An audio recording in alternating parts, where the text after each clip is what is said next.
Menteri Dalam Negeri Tito Karnavian mengeluarkan surat edaran tentang penertiban pelaksanaan pemberlakuan pembatasan kegiatan masyarakat atau PPKM dan percepatan pemberian vaksin bagi masyarakat.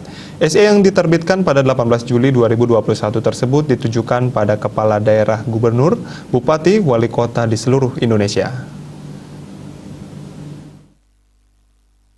Gubernur, Bupati, Wali Kota diminta agar melakukan beberapa langkah dalam rangka mendukung pelaksanaan PPKM demi mencegah penyebaran COVID-19, namun dengan tetap mengedepankan kesehatan maupun keselamatan rakyat dan mempercepat pemberian vaksin bagi masyarakat.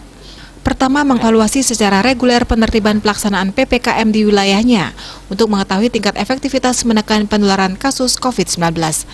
Kedua, memerintahkan jajaran Satpol PP di daerah masing-masing untuk mengutamakan langkah-langkah profesional, humanis, dan persuasif dalam pelaksanaan PPKM.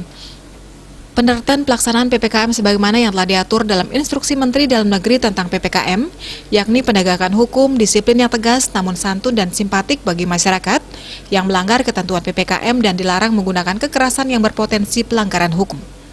Ketiga, kepala daerah juga diminta untuk membantu masyarakat yang kesulitan secara ekonomi sebagai akibat terkena dampak pandemi COVID-19 dan dampak pelaksanaan PPKM. Antara lain caranya dengan memberikan masker, hand sanitizer, bantuan sembako dan suplemen makanan sehat disesuaikan dengan kondisi kemampuan keuangan daerah.